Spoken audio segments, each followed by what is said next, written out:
Mark and Lisa had been married for 6 years, their life seemingly stable, though not without its flaws. Mark worked long hours as an IT consultant, often burying himself in projects to provide for the life he believed they were building together.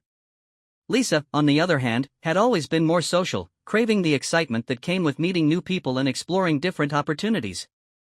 When she decided to take up a job as a waitress at an upscale restaurant downtown, Mark thought it was just another phase of her restless nature. He trusted her, and besides, the extra income didn't hurt. The restaurant, Riverside Grill, had a charming ambience, and Lisa quickly became a favorite among the staff and regular patrons. Her outgoing personality, sharp wit, and a natural flair for customer service made her stand out. Among those who noticed her was Greg, the restaurant's boss. Greg was charismatic, older, and had an undeniable magnetism. He was known for his smooth demeanor, commanding presence, and a knack for making anyone feel special. Lisa was no exception. At first, their interactions were purely professional. Greg would occasionally compliment her work, and Lisa would beam with pride, feeling appreciated in a way she hadn't at home for quite some time. The long hours at the restaurant meant she and Mark rarely spent quality time together, and the gap between them grew wider with each passing week.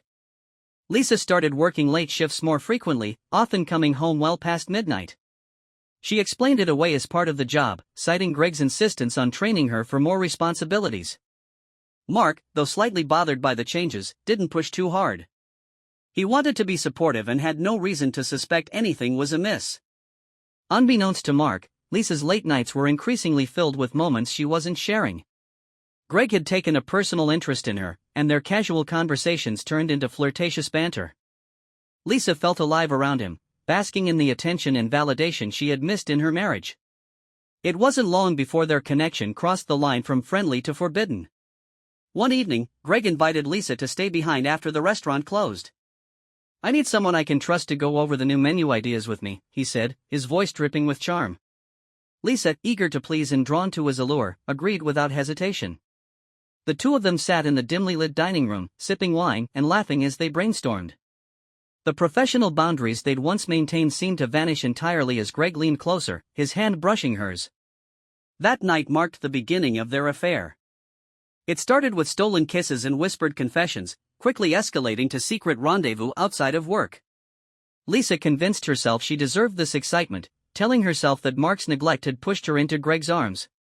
She compartmentalized her actions, lying effortlessly to Mark when he asked about her late hours and occasional missed calls. Mark, ever trusting, had no reason to question her stories. He believed Lisa's explanations, even as the distance between them grew palpable. Lisa, meanwhile, found herself leading a double life, thriving on the thrill of deception. Her lies became more intricate, and her justifications more elaborate, as she sunk deeper into the web she was weaving. Weeks turned into months, and Lisa's affair with Greg deepened. The once innocent late-night meetings became more frequent, and their passion grew reckless. They'd sneak out for drinks after work, share intimate moments in the restaurant's secluded office, and sometimes drive out to deserted spots in Greg's sleek black Mercedes. Each encounter fed Lisa's growing addiction to the thrill, and she became bolder in her deceit. Mark, ever the trusting husband, began to notice subtle changes in Lisa. She seemed more distant, her laughter now reserved for her phone instead of their conversations. Her excuses for staying out late became repetitive, and her reluctance to engage in anything meaningful with him left him feeling cold. Yet, Mark dismissed his doubts, chalking them up to his own overwork and her busy schedule. One Friday evening, as Mark sat alone in their dimly lit living room, a strange feeling of unease washed over him. Lisa had promised she'd be home by 10, but it was already well past midnight. Her phone went straight to voicemail, and her last text, a vague excuse about being swamped at work, left him unsettled. The following morning, Mark decided to surprise Lisa at the restaurant during her shift. He arrived mid-afternoon, expecting to see her bustling between tables, a familiar smile lighting up her face. Instead, he was greeted by one of Lisa's co-workers, who mentioned offhandedly that Lisa had the day off. Mark's stomach dropped. Why would she lie? Playing it cool, Mark thanked the co-worker and left. His mind raced as he tried to make sense of her deception. Deciding not to confront Lisa immediately, he started paying closer attention to her behavior. Over the next few weeks, he noticed the way her phone never left her side, the hurried texts she'd send when she thought he wasn't looking, and the nervous energy she radiated whenever she talked about work. The breaking point came one night when Mark drove past the restaurant on his way home from a late client meeting. He spotted Greg's Mercedes parked in the back lot, its windows fogged up. Something about the scene felt off. He slowed his car and, against his better judgment, parked a few spaces away. Mark's heart pounded as he approached the vehicle. Peering inside, he saw a sight that would forever haunt him: Lisa and Greg in the throes of passion, completely oblivious to the world around them. For a moment, Mark stood frozen, the betrayal cutting deeper than he ever thought possible. Then, rage and heartbreak consumed him. Mark slammed his fist against the car's window, startling the pair inside. Lisa let out a shriek as she scrambled to cover herself, while Greg, wide-eyed, fumbled to regain composure. "Mark!" Lisa screamed, her voice shrill and panicked. "It's not what it looks like." Mark's face contorted in disbelief. "Not what it looks like? Are you kidding me, Lisa? I just saw you." Greg, still half-dressed, muttered something about it being a misunderstanding, but Mark wasn't listening. He turned his gaze back to Lisa, his voice cold and trembling. "How long has this been going on?" Lisa stammered, her words a jumble of excuses and lies. It just happened. I didn't mean for this." "Don't lie to me," Mark snapped, his voice louder now. "You've been lying for months, haven't you?" Lisa's tears flowed freely, but her hysterics only fueled Mark's anger. "You've destroyed everything, Lisa. Everything." Greg, realizing the gravity of the situation, tried to interject. "Mark, maybe we should." "Shut up." Mark growled, his eyes burning with fury. "You're just as pathetic as she is." Without waiting for a response, Mark stormed off, leaving Lisa sobbing and Greg awkwardly adjusting his clothes in the driver's seat. The morning after the explosive confrontation, Mark woke up on the couch, the weight of his discovery pressing heavily on his chest. He hadn't slept much, his mind churning with anger and disbelief. Lisa was still at the apartment, but the tension in the air was suffocating. She tried to approach him as he drank his coffee, her eyes puffy from crying. "Mark, can we talk?" "Please," she begged, her voice shaky. Mark didn't look at her. "There's nothing to talk about, Lisa. I saw enough last night." "It was a mistake," she blurted, her tone quickly shifting from pleading to defensive. "I've been stressed, and you've been so distant lately." "Don't you dare blame this on me," Mark snapped, finally meeting her gaze. His eyes burned with betrayal. "You made the choice to cheat. Don't act like this is my fault." Lisa's expression twisted into something ugly, her tears replaced with anger. "Oh, so you're perfect, right? You're always working, always tired. What was I supposed to do? Sit around waiting for you to notice me?" Mark shook his head, his disbelief mounting. "If you were unhappy, you could have talked to me. But instead, you chose this. You chose him." Lisa crossed her arms, her voice dripping with venom. "Greg actually pays attention to me. He makes me feel alive, not like some accessory you can ignore." Mark stood abruptly, his chair scraping against the floor. "You're unbelievable. You're still trying to justify this, even now." Lisa opened her mouth to retort but stopped herself, sensing she was losing control of the situation. Instead, she stormed off to the bedroom, slamming the door behind her. Mark sat back down, running a hand through his hair.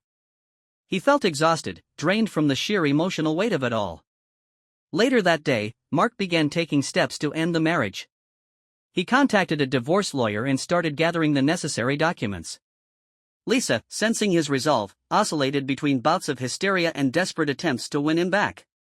She cried, screamed, and even tried to seduce him, but Mark remained steadfast. The situation escalated when Lisa's lies began to unravel further. While sorting through bank statements, Mark noticed several unexplained withdrawals. It didn't take long for him to connect the dots. Lisa had been funneling money from their joint account, likely to fund her outings with Greg.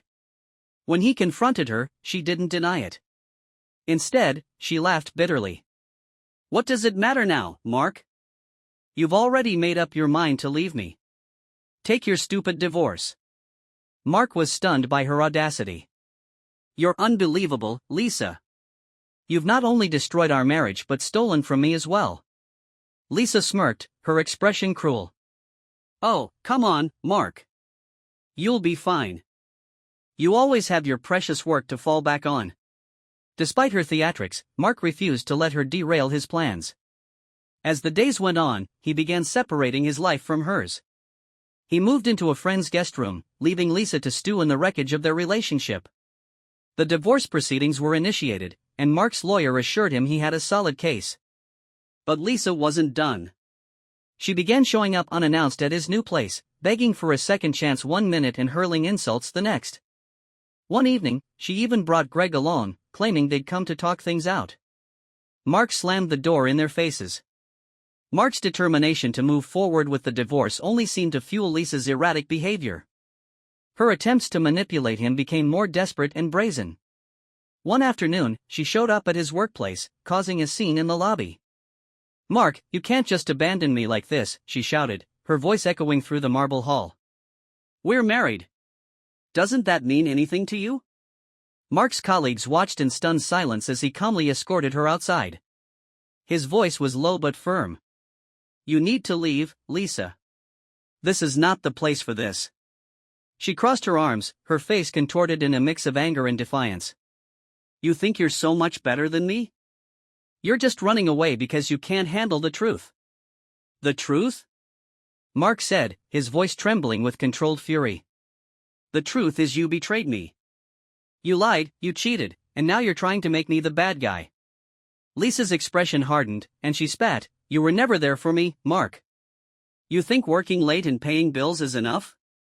Maybe if you'd been a real husband, I wouldn't have had to look elsewhere." Mark stepped back, his heart pounding. "You're unbelievable, Lisa. This is on you. Not me." Realizing she wasn't going to get the reaction she wanted, Lisa turned on her heel and stormed off. Mark returned to his office, his co-workers offering him sympathetic looks but wisely keeping their distance. He felt humiliated and furious, but he refused to let her antics derail his focus. As the divorce proceedings progressed, Lisa's behavior grew even more erratic. She began spreading rumors about Mark, painting herself as the victim in their failed marriage. She told mutual friends that Mark had been emotionally abusive, neglectful, and even implied he'd been unfaithful.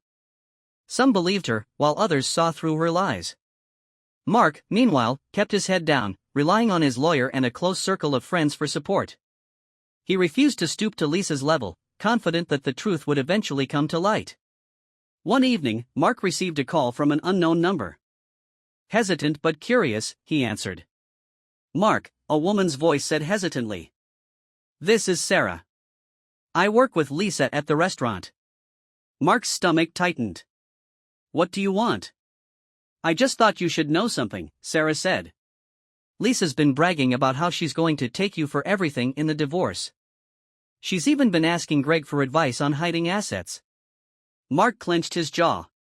He'd suspected Lisa might try something underhanded, but hearing it confirmed made his blood boil. "Thanks for letting me know," he said. "I'll make sure my lawyer is aware." Sarah hesitated. "There's more. She's been saying things about you at work." "Lies. I just thought you should know so you can protect yourself." Mark thanked her again, feeling a mix of anger and gratitude. He knew Lisa was manipulative, but the extent of her scheming was staggering. He resolved to stay one step ahead, no matter how messy things got. One night, Mark received a text from Lisa, "We need to talk. Meet me at Riverside Grill after closing. It's important." Against his better judgment, he agreed, deciding it was better to face whatever she had planned head-on. When he arrived, the restaurant was dimly lit, and Lisa was waiting at a table near the back. She looked different, softer, almost vulnerable. "Mark," she began, her voice low. "I know I've been difficult. But I want to make things right." Mark raised an eyebrow. "And how do you plan to do that?" Lisa sighed, tears welling in her eyes. "I'll drop the fight for the house. I'll stop dragging this out. I don't want to lose you completely." Mark stared at her, his mind racing. Was this another manipulation, or was she genuinely remorseful? Before he could respond, the door to the kitchen creaked open, and Greg stepped out. "Lisa," Greg said, his tone sharp. "What are you doing?" Mark felt his pulse quicken as Greg entered the room, his expression a mix of confusion and irritation. Lisa, caught off guard, quickly masked her surprise with a forced smile. Greg, she said, her voice unnaturally bright. I was just explaining things to Mark. Trying to make amends. Greg crossed his arms, his eyes narrowing as he glanced between them. Is that so? Funny, because you didn't mention you'd invited him here. Mark stood, his chair scraping loudly against the floor. I'm not here to play games, Lisa. If this is some kind of setup, you can forget it. Setup? Lisa's voice rose an octave, hysteria creeping in. I'm trying to fix things, Mark. Why do you always assume the worst about me? Mark laughed bitterly. Because you've given me every reason to. You've lied, cheated, and now you expect me to believe this is about making amends? Greg stepped closer, his presence adding to the tension. Maybe we should all calm down, he said, his tone patronizing. Lisa, this isn't the time or place for this. Lisa's expression shifted again, her desperation mounting. No, Greg, he needs to hear this. Mark, I made mistakes, okay? But you're not innocent in all this. You pushed me away. Don't, Mark interrupted, his voice cold. Don't try to shift the blame. I gave you everything, Lisa. And you threw it away for this. He gestured toward Greg, who stiffened at the remark. Greg, clearly uncomfortable, decided to interject. Look, Mark, I know you're upset, but maybe it's best if we all just move on. This is getting out of hand. Mark turned to face him, his eyes blazing. You don't get to tell me what's best. You're just as guilty as she is. You knew she was married, and you didn't care. Greg held up his hands defensively. I didn't force her into anything. Lisa made her own choices. Lisa's composure cracked completely. Stop it. Both of you, she shrieked, her voice echoing through the empty restaurant. I'm the one who has to deal with this mess, so stop acting like you're the victims. Mark shook his head, his anger giving way to a deep, aching disappointment. You've already lost me, Lisa. Whatever this was supposed to be, it's over. He turned to leave, but Greg's voice stopped him. Mark, wait. Mark paused, glancing over his shoulder. What? Greg hesitated, then sighed. There's something you should know. Lisa, she's been taking money from the restaurant, too. I found out last week. Lisa's face turned pale. That's not true, she screamed, her voice cracking. He's lying, Mark. He's just trying to turn you against me. Mark narrowed his eyes, his exhaustion giving way to curiosity. Is that true, Greg? Do you have proof? Greg nodded solemnly. I didn't want to believe it, but I found discrepancies in the accounts. I was planning to confront her about it, but then, well, this happened. Lisa's panic was palpable as she tried to regain control. He's just trying to save himself, Mark. Don't listen to him. Mark stared at her, his mind racing. Could this get any worse? The woman he'd loved, the person he'd trusted most, was unraveling before his eyes. Enjoy each other, he said coldly, walking out of the restaurant without looking back. As he stepped into the crisp night air, Mark felt a strange sense of clarity. This wasn't just the end of his marriage, it was the start of reclaiming his life. Mark left the restaurant that night with a fire in his chest, not just anger, but a sense of resolution. Lisa had shown him her true colors, and Greg's revelation about the stolen money only solidified Mark's decision to sever ties as quickly as possible. He decided to share this new information with his lawyer, knowing it could strengthen his case in the divorce proceedings. The next morning, Mark's lawyer, Claire, was less surprised than he expected when he told her about the embezzlement allegations. People like Lisa often spiral when they're cornered, she said matter-of-factly. If Greg's willing to testify or provide evidence, we can use that. It won't just help with the divorce, it could lead to legal consequences for her. Mark hesitated. Despite everything, the thought of Lisa facing criminal charges felt heavy. I just want to be done with her, he said finally. But if it helps protect me, I'm on board. Claire nodded. It's the right move. Let me handle it. Meanwhile, Lisa was unraveling. Mark's departure from her life had triggered a domino effect of misfortune. Her relationship with Greg, already strained after the confrontation, began to deteriorate. Greg, now wary of Lisa's unpredictable behavior, distanced himself, leaving her without the emotional support she'd come to depend on. At work, things were no better. Greg's subtle investigation into the financial discrepancies revealed clear evidence of Lisa's embezzlement. When he confronted her, she exploded into a fit of denial and blame-shifting, accusing him of setting her up to cover his own tracks. Greg, unimpressed by her theatrics, terminated her employment on the spot and warned her that legal action was forthcoming. Lisa's world was crumbling, but instead of taking responsibility, she doubled down on her lies. She told friends that Mark had manipulated Greg into firing her and that the accusations of theft were baseless. Some believed her, others grew wary of her ever-changing stories. For Mark, life was slowly stabilizing. Moving forward wasn't easy, but he threw himself into work and leaned on his friends for support. He also began therapy, which helped him process the betrayal and find clarity. One evening, Mark received an unexpected call from Sarah, the waitress who had tipped him off about Lisa's lies. "Hey, I don't mean to bother you," she began hesitantly, "but I thought you should know something." Mark tensed. "What is it?" "Lisa's been telling people that you're threatening her," Sarah said, her voice low. "She's saying you're trying to ruin her life because you can't handle the divorce." Mark exhaled sharply. "That's ridiculous." "I know," Sarah replied. "But she's good at making people believe her." "I thought you should hear it from me." Mark thanked her, frustration bubbling beneath the surface. Lisa's campaign of manipulation showed no signs of stopping, and he realized he'd need to take further steps to protect himself. The next blow came when Mark's lawyer informed him that Lisa had filed a countersuit, claiming emotional distress and demanding alimony. Claire wasn't surprised. "It's a desperate move," she said, "but we'll fight it. We have enough evidence to show she's acting in bad faith." Mark felt a mix of anger and disbelief. "She cheated, she lied, and now she wants me to pay her for it?" Claire smiled grimly. "Trust me, the courts don't take kindly to this kind of behavior. Just stay calm, and we'll handle it." As the legal battle intensified, Lisa's behavior grew increasingly erratic. She began sending Mark late-night texts, oscillating between begging for forgiveness and hurling insults. One night, she showed up at his friend's house, pounding on the door and screaming that she needed to talk to him. Mark refused to engage, calling the police when she refused to leave. It was clear to everyone around her that Lisa was spiraling, but she refused to acknowledge it. Instead, she blamed Mark for everything, convinced that he was orchestrating her downfall. Mark, for his part, felt a strange sense of relief. The chaos was exhausting, but each new twist only reinforced his decision to leave Lisa behind. She had built her life on lies and manipulation, and now it was all falling apart. As the divorce proceedings edged closer to resolution, Lisa's behavior became even more erratic.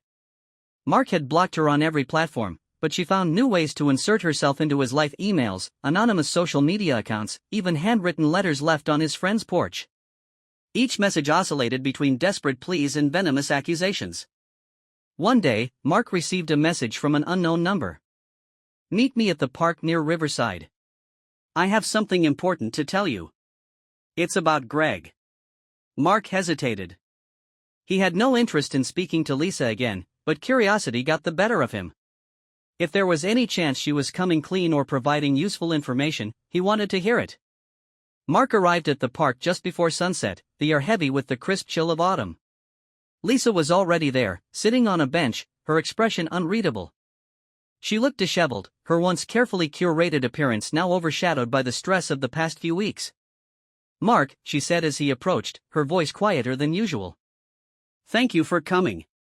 He stayed standing, arms crossed. "What do you want, Lisa?"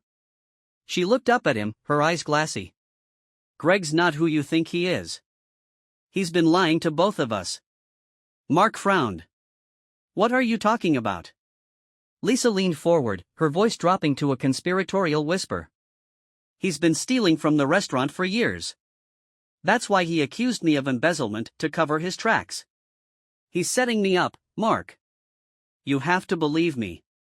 Mark stared at her, his skepticism evident. "Why would I believe anything you say? You've lied about everything else." Lisa's face twisted in frustration. "I'm telling the truth this time. You think I wanted this? Losing my job, my reputation, everything? It's because of him." Mark didn't flinch. And how exactly do you know this? She hesitated, her confidence wavering. I overheard him talking to one of his business partners. He said something about cooking the books, making it look like I was the one stealing. He's using me as a scapegoat. Mark sighed, his patience wearing thin. Even if that's true, why would you care? You and Greg deserve each other. Lisa's eyes filled with tears, but Mark could tell they weren't genuine. I made mistakes, Mark.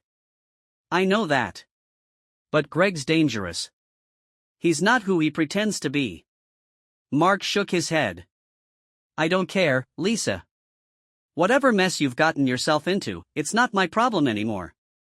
As he turned to leave, Lisa grabbed his arm. Wait. Please, just help me. If you don't, he'll ruin me completely. Mark pulled his arm away, his voice firm. You already ruined yourself, Lisa. Goodbye. That night, Mark couldn't shake the conversation from his mind. Was Lisa telling the truth, or was this another one of her schemes? He decided to investigate further, not for her sake, but to protect himself. If Greg really was involved in something illegal, Mark didn't want to be caught in the crossfire. The following week, Mark's lawyer, Claire, called him with an update. Good news, she said. The court has denied Lisa's alimony request. Her credibility is shot, thanks to the evidence we presented. Mark exhaled in relief. That's a huge weight off my shoulders. There's more, Claire continued. I've been looking into the financial records from the restaurant, and something doesn't add up. Lisa might not be lying about Greg after all. Mark's heart sank. What do you mean? Claire explained, I had an accountant review the documents Greg provided for the embezzlement claim. There are discrepancies, large sums unaccounted for, transactions that don't match the timeline he gave us. It's worth digging deeper. Mark felt a mix of vindication and dread. If Greg was involved in something shady, it could complicate everything. Mark couldn't ignore Claire's findings. If Greg really was manipulating the situation to cover his own crimes, it changed everything. Though Mark wanted nothing more than to wash his hands of both Lisa and Greg, he couldn't risk being blindsided by whatever mess they were involved in. He reached out to Sarah, the waitress who had first warned him about Lisa. Sarah, he said when she answered, I need your help. It's about Greg. The two met later that evening at a coffee shop. Sarah looked nervous but determined. I knew something wasn't right, she said after Mark explained the discrepancies in Greg's financial records. Greg's always been slippery. But I didn't think he'd go this far. Do you know anything specific? Mark pressed. Anything that could prove he's been cooking the books? Sarah nodded hesitantly. I've heard things, staff gossip mostly. There's talk that Greg has a separate account where he funnels money from the restaurant. One of the bartenders said he saw Greg making large cash withdrawals late at night. Mark's jaw tightened. Can you get me proof? Sarah hesitated. I can try. But if Greg finds out. She trailed off, her fear evident. Mark placed a reassuring hand on the table. I'll protect you, Sarah. Just find what you can and let me know. Meanwhile, Lisa was spiraling further. After being denied alimony, she turned to Greg for support, only to find him growing increasingly cold and dismissive. Their once passionate affair had soured, and Greg made it clear that Lisa was more of a liability than an asset. You're on your own, he snapped during a heated argument in his office. I've done enough for you. Lisa's desperation reached a breaking point. She began following Greg after work, hoping to uncover anything that could save her from complete ruin. What she found instead left her reeling. Late one night, Lisa spotted Greg meeting with a man in a dark SUV behind the restaurant. She watched from a distance as the two exchanged a thick envelope, their conversation too hushed for her to hear. Her gut told her this wasn't just a friendly chat, it was something illegal. Lisa decided to confront Greg the next day. I know what you're doing, she hissed as she cornered him in his office. I saw you last night. Greg didn't flinch. Instead, he leaned back in his chair, his expression icy. And what exactly do you think you saw, Lisa? Don't play dumb, she spat. You've been stealing from the restaurant. You've been setting me up to take the fall, haven't you? Greg's smirk faded, his tone sharp. Careful, Lisa. You're already in deep enough. Don't make it worse for yourself. Lisa's confidence wavered, but her anger burned brighter. You think you can scare me? I'll go to the police. Greg stood, his presence towering over her. Go ahead. But remember this, you've got just as much dirt on your hands as I do. You want to tell them about the money you took? The lies you told? Be my guest. Lisa stormed out, seething but powerless. Greg was right, her own misdeeds left her vulnerable. She needed a new plan, one that would take Greg down without implicating herself. Mark's investigation gained momentum when Sarah provided him with a damning piece of evidence, a series of emails between Greg and his shadowy accountant discussing hidden funds and false transactions. Mark handed the information over to Claire, who promised to use it to expose Greg and clear Mark of any lingering suspicion tied to the restaurant drama. But just as Mark thought he was gaining the upper hand, he received a call from an unknown number.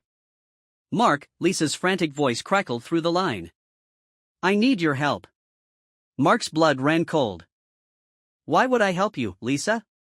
Because Greg's dangerous, she whispered, her voice trembling. I have proof he's been laundering money through the restaurant. But he knows I know, and he's not going to let me walk away. Mark hesitated, torn between disbelief and concern. If this is another one of your lies, Lisa. It's not, she interrupted. Meet me tonight. I'll show you everything. Against his better judgment, Mark agreed. If Lisa truly had evidence that could bring Greg down, he needed to see it. That night, Mark arrived at the designated meeting spot, a deserted parking lot on the edge of town. Lisa was already there, clutching a folder tightly to her chest. Her eyes darted nervously around the darkened lot. Here, she said, thrusting the folder into Mark's hands. It's all their bank statements, emails, everything. Mark flipped through the documents, his stomach churning as the scale of Greg's crimes came into focus. But before he could speak, a car screeched into the lot, its headlights blinding them. Greg stepped out, his expression cold and menacing. Well, isn't this cozy, he said, his voice laced with venom. Lisa froze, her face pale. Greg, Shut up, he snarled, his gaze fixed on Mark. You have no idea what you've gotten yourself into. Mark stood his ground, clutching the folder tightly. I think I'm starting to get the picture. And I'm not letting you get away with it. Greg's lips curled into a sinister smile. We'll see about that. Mark's pulse raced as Greg slowly approached, his predatory gaze locked on the folder in Mark's hands. Lisa stood frozen, torn between her fear of Greg and her desperation to salvage what little power she had left. You've made a big mistake, Mark, Greg said, his tone low and dangerous. Hand over the folder, and we can forget this ever happened. Mark tightened his grip. You're not in a position to negotiate, Greg. I've seen enough to know you're finished. Greg smirked, but there was no humor in it. You think a few papers will bring me down? You don't know who you're dealing with. Lisa, her voice shaky, finally spoke up. Greg, stop this. It's over. You can't scare us anymore. Greg's eyes darted to her, his expression darkening. You're even dumber than I thought, Lisa. You think running to Mark makes you safe? You're as deep in this as I am. Mark stepped between them, his voice steady despite the pounding in his chest. If you touch her or try anything, the police will have this folder in minutes. Back off. Greg hesitated, weighing his options. The cold, calculating look in his eyes made Mark's skin crawl. Finally, Greg stepped back, his smirk returning. You've got guts, Mark. I'll give you that. But you don't know how far this goes. Without another word, Greg turned and walked back to his car. He revved the engine and sped off, leaving Mark and Lisa standing in tense silence. As soon as Greg was gone, Lisa broke down, her composure shattering. I didn't know it would go this far, she sobbed. I thought I could handle him, but he's... Mark cut her off, his voice sharp. Save it, Lisa. You're only here because you need me to clean up your mess. Don't pretend this is about anything else. Lisa looked at him, her eyes pleading. I made mistakes, but Greg's dangerous. If we don't stop him, he'll destroy both of us. Mark exhaled heavily, his anger warring with his sense of justice. As much as he hated Lisa for what she'd done, he couldn't ignore the evidence she'd handed over or the threat Greg posed. The next day, Mark met with Claire to review the documents. Her eyes widened as she flipped through the folder. "This is big," she said, her voice tinged with both excitement and concern. "If this is legitimate, we're looking at money laundering, fraud, and possibly more. Can we take it to the police?" Mark asked. Claire nodded. "Absolutely. But we need to verify everything first. If Greg finds out, he'll do whatever it takes to cover his tracks." Mark's stomach churned. He knew Greg wasn't bluffing about his connections or his willingness to silence anyone who got in his way. But he couldn't let fear stop him. Meanwhile, Greg was plotting his next move. He'd underestimated Mark's resolve and Lisa's desperation, and now his carefully constructed scheme was unraveling. He knew he had to act quickly to protect himself and eliminate any loose ends. Lisa, sensing the danger, went into hiding. She sent Mark a cryptic text. "I'm staying somewhere safe. Don't try to find me. Just finish this." Mark felt a strange mix of relief and frustration. He didn't trust Lisa, but at least she was out of the way for now. As the days passed, Mark and Claire worked tirelessly to compile their case. They brought the evidence to a trusted detective, who promised to launch an investigation. But Greg's influence ran deep, and Mark knew they were racing against time. One evening, as Mark returned home, he noticed a black car idling near his building. His heart sank. Was Greg watching him? Gathering his courage, Mark approached the car, but it sped off before he could get close. The message was clear: Greg wasn't done yet. Mark's life had become a pressure cooker of fear and determination. Greg's intimidation tactics were escalating, but Mark refused to back down. Each day, he worked with Claire and the detective to ensure the evidence against Greg was airtight. But the deeper they dug, the more dangerous the situation became. Late one evening, Mark received a call from Claire. Her voice was tense. "Mark, we've got a problem." "What now?" Mark asked, his grip tightening on the phone. "Greg's lawyer just reached out. They're claiming the documents you have were obtained illegally and can't be used in court." Mark groaned. "That's ridiculous. "Lisa handed them to me." Claire sighed. "It's a scare tactic, but it's not without merit. If Greg can prove the chain of custody is questionable, it could complicate things." "So, what do we do?" Mark asked. "We keep pushing," Claire said firmly. "This doesn't change the fact that Greg's guilty. The detective is working on getting independent evidence. We just have to stay ahead of him." Meanwhile, Greg was growing increasingly paranoid. The black car Mark had seen near his building wasn't just a bluff. Greg had hired someone to keep tabs on him.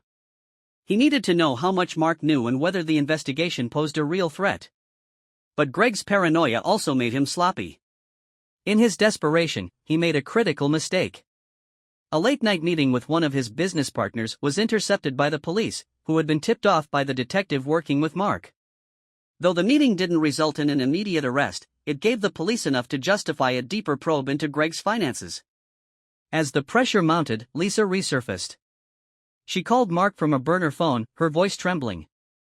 "I need your help," she said, her words rushed and panicked. Mark clenched his jaw. "Why would I help you, Lisa? You got me into this mess." "I have more evidence," Lisa pleaded. "Stuff I didn't include in the folder." "But Greg's looking for me, and I can't do this alone." Mark hesitated. He hated Lisa for what she'd done, but he couldn't deny that her information might be the key to taking Greg down. "Where are you?" Lisa gave him an address, a rundown motel on the outskirts of town. "Come alone," she said before hanging up. When Mark arrived at the motel, he found Lisa pacing nervously outside. She looked thinner, her eyes hollow with exhaustion. "I didn't think you'd come," she admitted, clutching a tattered backpack. "Let's make this quick," Mark said, his tone cold. "What do you have?" Lisa unzipped the bag and pulled out a laptop and a stack of papers. "This is everything: emails, transaction logs, even some recordings I made of Greg admitting to the money laundering." Mark's eyes widened as he looked through the files. "Why didn't you give me this before?" Lisa shrugged, her voice small. "I didn't think it would come to this. I thought I could fix it." Mark scoffed. You don't fix anything, Lisa. You just make it worse. Before she could respond, headlights swept across the parking lot. Lisa froze, her face draining of color. "It's him," she whispered. Mark turned to see Greg's black car pulling into the lot. Get inside, he ordered, grabbing the backpack. They ducked into the motel room as Greg's car screeched to a stop outside. Lisa! Greg's voice thundered through the night. I know you're in there. Lisa whimpered, backing away from the door. Mark quickly called the detective, whispering their location. We need help. Now. Greg pounded on the door. Open up, or I'll break it down. Mark grabbed a chair, ready to defend himself if necessary. Leave, Greg. The police are on their way. Greg laughed, the sound chilling. You think that scares me? You've got no idea what I'm capable of. The tension was suffocating as they waited. Seconds felt like hours. Then, the wail of sirens cut through the night. Greg hesitated, his bravado faltering. He glanced back at his car, then cursed loudly before fleeing into the darkness. The police arrived moments later, securing the area and taking statements from Mark and Lisa. The detective assured them that this encounter, combined with the new evidence Lisa provided, would be enough to finally bring Greg to justice. Mark left the motel that night with a strange mix of relief and exhaustion. Lisa, still shaken, thanked him quietly before slipping back into hiding. Mark didn't respond. He was done with her, but he knew he'd done the right thing. The end was in sight, but Mark couldn't shake the feeling that Greg wasn't finished yet. Greg's disappearance after the motel confrontation set the city on edge.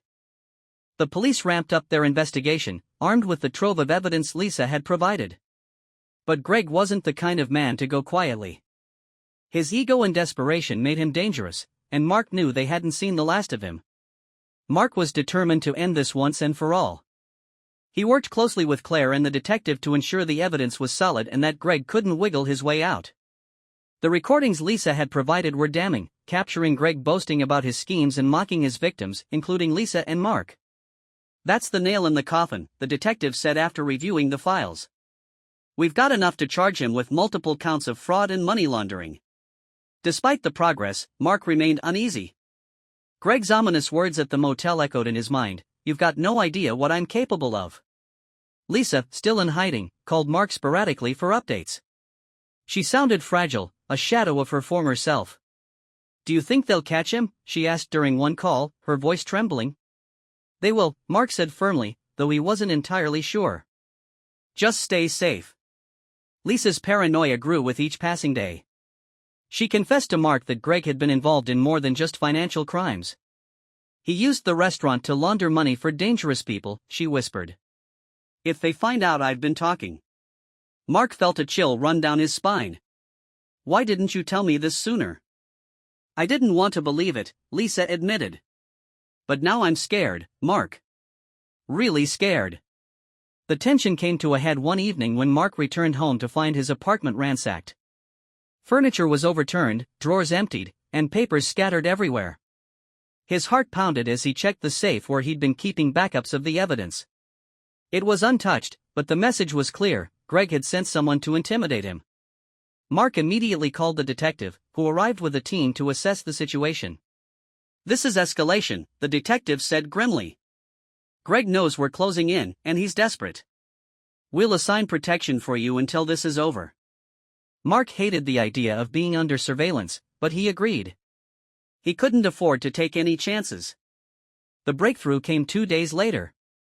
The police tracked Greg to a remote cabin outside the city. When they raided the property, they found incriminating documents linking Greg to organized crime. Greg himself wasn't there, but the evidence was enough to issue a warrant for his arrest. With Greg on the run, Mark felt the first glimmer of hope. But that hope was short-lived. One evening, as Mark was driving home from a late meeting with Claire, his phone buzzed with a call from an unknown number. He hesitated before answering. "Mark," Greg's voice drawled on the other end, calm and menacing. "You've been a thorn in my side for too long." Mark's grip tightened on the steering wheel. "The police are after you, Greg." "It's over." Greg chuckled darkly. "Not quite. You think you've won, but you don't understand the game we're playing. What do you want, Greg? Mark snapped, his frustration boiling over. I want you to know that I don't go down without a fight, Greg said. You took everything from me, so now I'm going to take something from you. The line went dead, leaving Mark gripping the phone with white-knuckled intensity. He immediately called the detective, relaying the threat. The detective assured him that they were closing in on Greg, but Mark couldn't shake the feeling that something terrible was about to happen. The next morning, Lisa called in a panic. He found me, she sobbed. He sent someone to my motel. I barely got away. Mark's stomach twisted. Where are you now? I don't know, she said, her voice trembling. I just kept driving. I don't know what to do. Mark took a deep breath. As much as he resented Lisa, he couldn't ignore her fear. Go to the police, he said firmly. Tell them everything. I can't, Lisa whispered. What if they don't protect me? What if Greg? Lisa, Mark interrupted, his voice steady. This ends now. You need to trust them. Greg's running out of time, and he knows it. The more you hide, the more power you give him. There was a long pause before Lisa finally agreed. Okay. I'll go. As Lisa made her way to the police, Mark prepared himself for the final confrontation. He knew Greg was desperate, and desperate men were unpredictable. But Mark also knew one thing: Greg's reign of terror was nearing its end.